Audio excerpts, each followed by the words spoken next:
The 1960s gave us some of the most unforgettable faces in television history. Actors who once filled our screens every week, then quietly disappeared from the spotlight. But many of them didn't fade away. They simply chose new paths.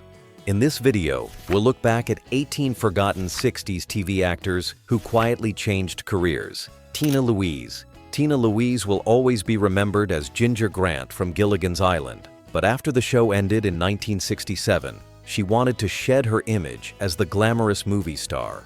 Instead of sticking with sitcoms, she turned toward more serious acting roles in films like The Stepford Wives and The Wrecking Crew. However, Hollywood wasn't offering her the kinds of parts she wanted anymore. By the late 1970s, she quietly stepped away from acting and shifted her attention to education and philanthropy. She became an advocate for literacy, working with the Learning Leaders program in New York City's public schools.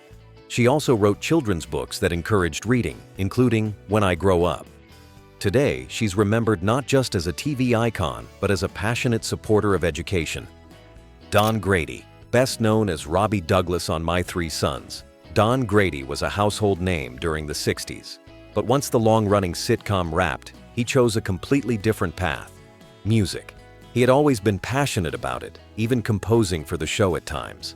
After leaving acting, he threw himself into composing and songwriting, working on everything from Disney projects to Las Vegas stage productions. He even wrote music for The Phil Donahue Show and released his own albums. Grady's transition wasn't a publicity stunt, it was genuine evolution. He showed that creativity didn't have to be confined to acting. Shelley Fabares charmed audiences as Mary Stone on The Donna Reed Show and as Elvis Presley's love interest in several of his films. But after years in front of the camera, she began exploring what happened behind it. When acting roles slowed in the 70s, she found fulfillment in producing and voice work. She also became an advocate for health causes after her own medical struggles later in life. Fabares underwent a liver transplant in 2000 and since then has used her platform to raise awareness for organ donation. Though she occasionally appeared on shows like Coach, her true second act was one of personal strength and advocacy. Richard Chamberlain. Richard Chamberlain became a heartthrob as Dr. Kildare in the early 60s, but he didn't want to be typecast. He moved to England to focus on stage acting, spending years performing in Shakespearean theater, far from the glare of Hollywood. The move earned him credibility as a serious actor. Eventually, Chamberlain returned to the US with renewed confidence, winning acclaim for The Thornbirds and Shogun. He also became one of the first major actors of his time to live openly as a gay man later in life. His reinvention wasn't just artistic, it was personal. Patty Duke. Patty Duke made TV history playing identical cousins on The Patty Duke Show. But after years of public and private struggles, she moved toward a more purposeful life. Diagnosed with bipolar disorder in the 1980s, she turned her pain into advocacy. She spent the rest of her life championing mental health awareness, writing books, giving lectures, and destigmatizing mental illness. Acting became secondary as her advocacy grew. Duke's openness helped countless others, and she remains one of Hollywood's most courageous voices for change. Clint Walker. Clint Walker, the tall, soft-spoken star of Cheyenne, was one of the most recognizable faces of the 60s Western TV. But when the genre faded, he began exploring new outlets. He focused on personal projects and physical training, becoming something of a fitness pioneer before it was trendy. Walker also became a motivational speaker and even co-authored a Western novel. His quiet retirement reflected his calm, grounded nature, a man who didn't need Hollywood to define him. Sally Field. Before her Oscar wins, Sally Field was known for sweet, naive roles on Gidget and The Flying Nun, but she quickly grew frustrated with typecasting. Determined to be taken seriously, she studied with Lee Strasberg at the Actors Studio.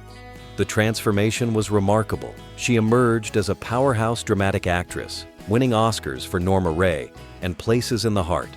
Field's shift wasn't about leaving acting, it was about redefining it, transforming from lighthearted TV ingenue to one of Hollywood's most respected performers.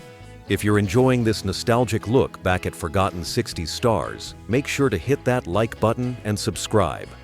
It helps me keep these memories alive for those who still remember television's golden age. Robert Horton. Robert Horton, the rugged scout from Wagon Train, shocked fans when he left the hit Western at its peak. Rather than chase more TV fame, he returned to his first love, musical theater. He performed on Broadway in productions like 110 in the Shade and toured the country through the 1980s. Horton's move away from television may have puzzled fans, but he found lasting fulfillment in live performance. It was a quieter, more personal version of success, one that let him stay connected to his craft without the glare of Hollywood. Dwayne Hickman. Dwayne Hickman became a teen idol as Dobie Gillis in The Many Loves of Dobie Gillis, but after the show ended, he didn't see his future in front of the camera. Instead, he became a CBS programming executive, helping develop iconic shows like MASH and Maude. Later, he returned to directing and painting, finding peace and creativity away from fame. Hickman's humility defined his second act. He didn't need to be the star to make an impact. He simply loved storytelling in all its forms. Eleanor Donahue. Eleanor Donahue spent her youth as Betty Anderson on Father Knows Best, followed by roles on The Andy Griffith Show and The Odd Couple. After decades on TV, she decided to slow down and focus on family life and spirituality. She stayed active in volunteer work and her church community, even co-writing a book titled In the Kitchen with Eleanor Donahue. Her later years were marked by warmth, faith, and quiet contentment rather than fame. George Maharis. George Maharis rose to fame as the ruggedly handsome Buzz Murdoch on Route 66, a role that made him a heartthrob of early 60s television. But behind the fame, Maharis faced health struggles and the curse of typecasting. Rather than fight Hollywood's narrow image of him, he quietly walked away and turned toward his lifelong passion, painting. He devoted himself to art, showing his work in galleries and exploring creative freedom outside the spotlight. Maharis once said that painting gave him the sense of peace he could never find on a film set. His art career lasted decades longer than his acting fame, proving that sometimes the truest form of success comes when you stop chasing applause and start creating for yourself.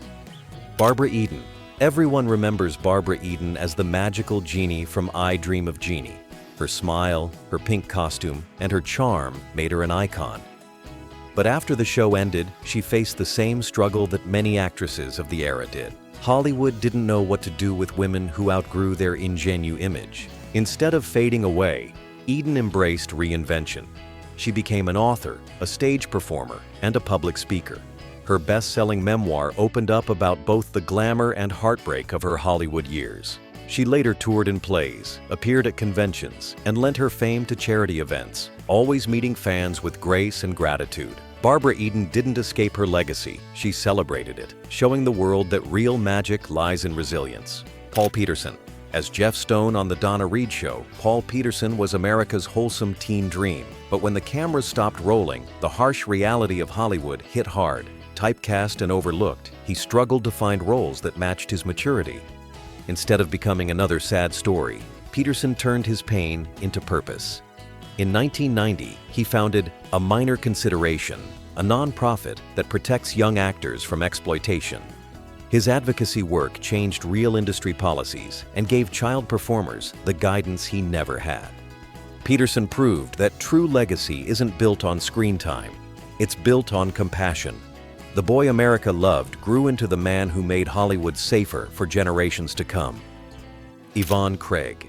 In the final season of Batman, Yvonne Craig stole hearts as the fierce and fearless Batgirl. Her purple suit, her confidence, she was ahead of her time. But Hollywood wasn't kind to women who defied expectations. By the late 70s, Craig found herself boxed into campy roles and decided to step away. She built a new life in public relations and later as a successful real estate broker in California. Yet she never lost her connection to fans, often appearing at conventions and speaking about women's empowerment in media. Her second act proved that reinvention doesn't mean disappearance, it means living on your own terms. Ed "Kooky" Burns. With slick hair and smooth slang, Ed Burns defined cool in the late 50s and early 60s. As Kooky on 77 Sunset Strip, he became the face of teenage rebellion.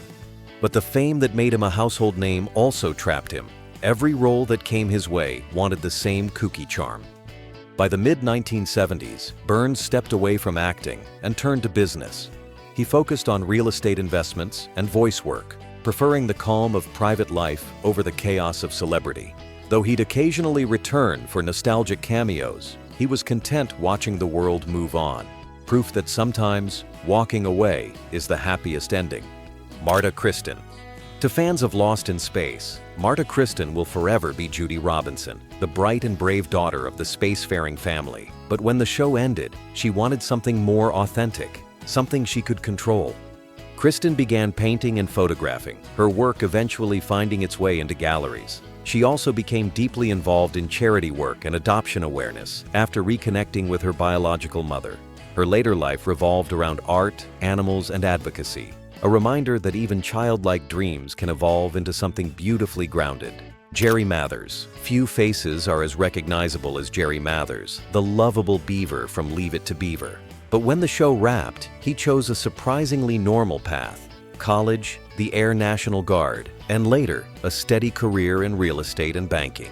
His second act brought stability and meaning away from the cameras.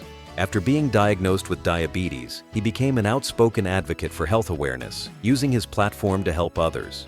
Mathers eventually returned for nostalgic appearances, but fame no longer defined him. His story is proof that sometimes the most successful child stars are the ones who find peace in ordinary life. Diahann Carroll.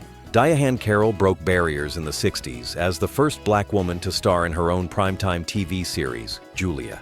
But after conquering television, she shifted her focus to Broadway, concerts, and activism. She became a vocal advocate for women's rights and equality, lending her voice to causes bigger than fame. Her later years were marked by elegance, philanthropy, and mentorship. Carroll's transformation wasn't about leaving show business, it was about broadening its meaning. She proved that art and activism could coexist beautifully, leaving behind a legacy of courage and grace. Which of these transformations surprised you most? Did you watch any of these stars in your childhood? Share your memories below. I love hearing your stories.